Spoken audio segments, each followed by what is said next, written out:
Hi, I trust you're having a good start to the week. We started off with cereals, starchy roots and tubers, vegetables, fruits, and now we're dealing with legumes, nuts, and seeds so that we just conclude on the plant based foods, which really should be the main backlog of your diet. Plant-based foods. So what are these foods, you may ask?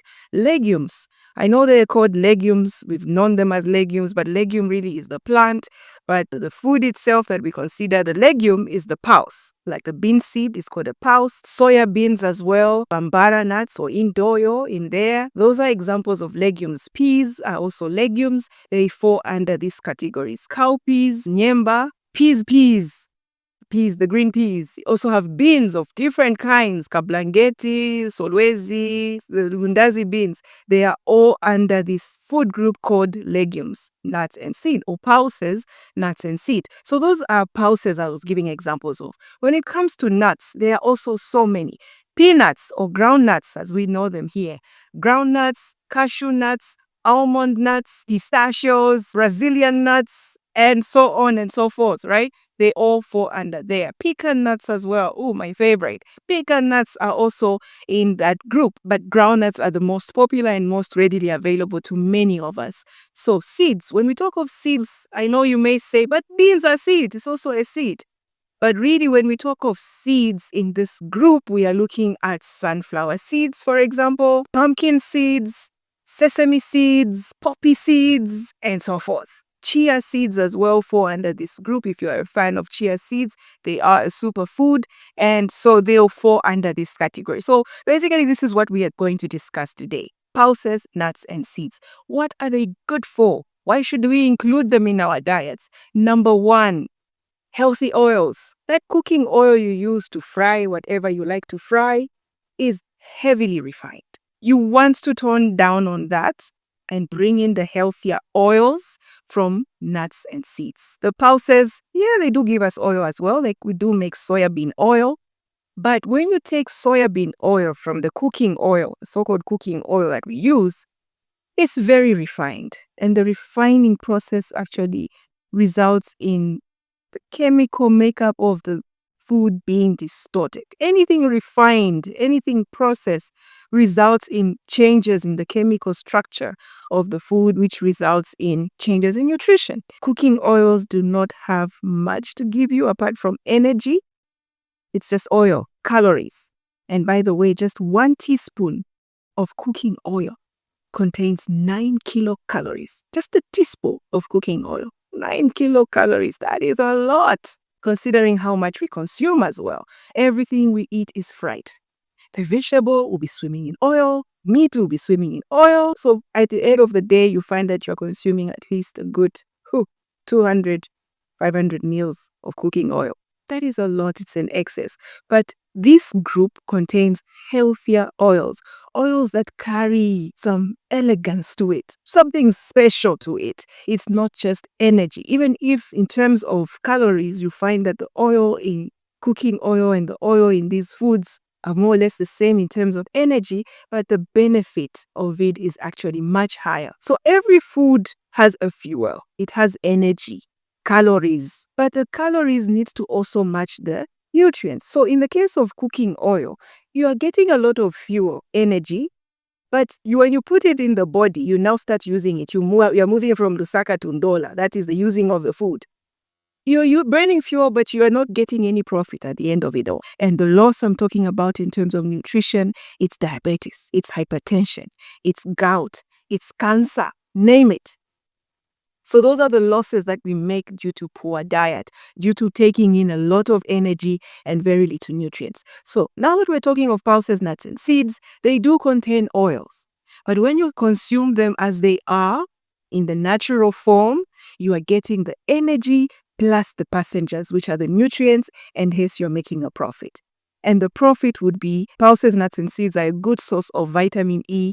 They are also a good source of a number of minerals like manganese, magnesium, zinc, selenium, and so forth, mainly the minerals. Because when we say vitamins and minerals, there is a difference. I hope you know that. Vitamins are like vitamin E, vitamin A, and so forth. And the minerals are more like, let's say, metals of some sort, zinc, calcium, potassium, and so forth, which you get from these nuts and seeds and pulses especially. So that's one of the benefits that they have, is that they are a powerful source of a number of nutrients in addition to the oils. That's what makes them healthier oils. First of all, they are not refined. You are not getting it in form of soybean oil or sunflower cooking oil, but you're actually eating the sunflower seeds. You're actually eating the pumpkin seeds. You're actually eating the soya beans itself in form of maybe say soy milk or even soya. You can cook soya beans just like you would cook kidney beans, kablangeti and solwezi beans and so forth. So basically, you are getting a lot more nutrients from there. But not just nutrients, you're also getting what we call fiber. When we were talking about fruits, we did also mention that fruits have insoluble and soluble fiber. Guess what? Even pulses especially have soluble and insoluble fiber. So when you eat your beans, you're not just getting that cover of the beans, which adds roughage, but also you're getting the soluble fiber, which softens your stool and makes sure that you pass a healthier stool without strain, without causing injuries to your lining of your stomach. You are not bruising yourself when you're passing the stool. So all that is ensured by soluble fiber, which can also be found in pulses. So do not underestimate this food group. So when you're eating beans, and I know sometimes we also consume beans or soya or cowpeas as a meat substitute, that is also excellent in the form of soya chunks, for example. You think as if you are eating poor foods, like soya chunks. No, you are actually super rich, better than whoever is sitting wherever eating T-bone. Do not underestimate even the plant-based protein. Most of our protein foods or plant-based protein comes from this group. Cereals, starchy roots, and tubers do give us a little bit of protein, but not so much. Not so much. But the plant-based proteins are mainly from this group. So my vegans out there, I'm sure you know this. It's mainly your main protein source that you consume. So yes, this group is a great meat substitute for those who want to cut down on meat or actually go vegan, or those who are already vegan. Good for you. This is a good source. But just don't consume them as vegetables. I see sometimes people eating beans as a vegetable. Beans is not a vegetable, at least not in our Zambian grouping system. So don't eat ishima, beans, and kapenta. And then you say the beans is the vegetable, the kapenta is the protein source, and then with my ishima. No, because mind you, and thirdly, remember I was speaking about the benefits in terms of healthier oils, the benefit in terms of a power source of a lot of minerals, nutrients in general. But now also I've talked about protein. It's a good protein source, but they also contain a lot of carbohydrates. The carbohydrates is also equivalent to that in cereals, starchy roots, and tubers, especially with our pulses. Not especially, but our pulses. Soya beans, beans itself, peas, and so forth, they do also contain carbohydrates. And so you have to be careful when you're balancing out. When we're talking about cereals, starchy roots, and tubers, you can watch that previous video. I talked of the feast size, and I said you need 4 of these per day, max. So if it's ishima, rice, potatoes, now imagine when you're adding in beans, you're adding in another feast. Remember that. You're adding in another feast. So when you eat beans and rice, you have to count, if you're, let's say, you have a feast size of rice on your plate. So imagine now you have that feast size, and then you have on top of that beans. So count that beans, add another feast. So that beans, now it will be like half a cup of beans, right? So if you added half a cup of beans to that rice, you're adding another feast of rice. So basically, beans are half carbohydrate, half protein. It's 50-50. And that's why, if you remember in our grouping system, when I talked of the functions of food, and I said the previous, or the 3 food groups that we used to use in Zambia a long time, the bodybuilding, energy giving, one of the reasons why we let go of that is because we did not know where to put beans. Like, where do you categorize beans? It's bodybuilding and it's also energy giving. So it makes it very difficult to plan meals. And if you remember, I did mention that it's also the reason why we consume a lot of carbohydrates. What we want is a situation where you consume legumes as legumes, but remember that they also have carbohydrates, which will have to be counted as well, especially those who are trying to manage their calorie intake or even their starch intake. You need to also consider the starch that you get from pulses. Beans, soya beans, cowpeas, pigeon peas, name them, right? You need to also count the carbohydrates that you get from there. So what is the right amount then of pulses, nuts, and seeds to consume? For beans per day, I would say 2 handfuls of cooked beans per day are good. Of course, you are not eating them all at once. You may want to eat some in the morning or even baked beans in the evening. But really, that would be the maximum. For nuts like groundnuts, I know some of you may buy groundnuts from the streets. I do. I enjoy it with enembalala. But when I'm going to buy groundnuts, I like to buy groundnuts, number one, that are not salted. You know, that white that you see on roasted groundnuts, especially those that are sold on the streets, is excess salt. And we'll get to talk about salt much later. It actually makes the groundnuts bad to consume because of that excess salt that is added.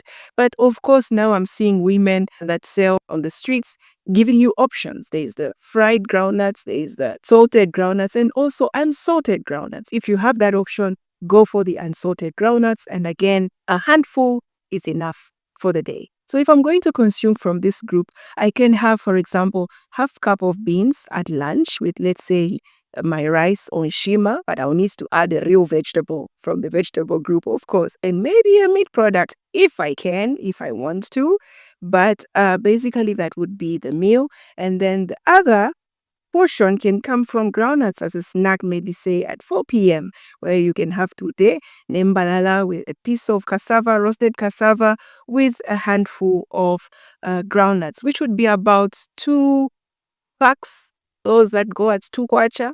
2 of those is enough for groundnuts, really. Seeds are also important, and how I like to consume my seeds is adding them, let's say, to porridge, where you can have maybe oatmeal porridge, like 1 small bowl of oatmeal porridge, and you top it up with maybe sunflower seeds. You can also throw in sesame seeds and so forth, so that you bulk it up. Also nuts, you can add cashew nuts to it. You can also add groundnuts to it. Or you can also have bread that is made of seeds, like seed loaf bread. I see that in shops. I know it's slightly expensive. Not slightly, actually very expensive. But if you can afford it, go for it. Seed loaf bread is also excellent because you're not only getting the bread as in the starch, but also you are getting the seeds, which are very good for, like I said, insoluble fiber as well as soluble fiber. But also you are getting in a number of minerals, selenium, zinc, and so forth. The other important reason why this group is very important is for the male folk. I know we don't talk a lot about nutrition for men in Zambia, and I've always said this to say men need to consume a lot of pulses, nuts, and seeds because of the minerals that they contain, and in particular zinc, which is important for the male reproductive organ, just to keep the system running smoothly. You know what I mean? So those who are facing erectile dysfunction, whatever dysfunction down there, consider this group in your diet. Very important. I think our mothers were very intelligent back then. Because when you're being trained to be a wife, you are told groundnuts are important for your partner. But you don't really understand why. You just know that, yeah, it helps in that area. But what does it contain that helps in that area? It is zinc. Zinc is actually very important in that department. And so consume a lot of nuts and seeds. A handful at least in a day is good for you. Roasted pumpkin seeds as well, just lightly roasted in a pan, nothing added to it. Maybe just a little bit of salt if need be, but even without salt actually makes it even healthier. And when you're eating watermelon, don't remove the seeds. Chew them together with the seeds. When you're eating guavas, those seeds also add to the zinc. So that's about legumes, nuts, and seeds. I hope you learned 1 or 2 things. For now, that's about it. See you later. Way to eat.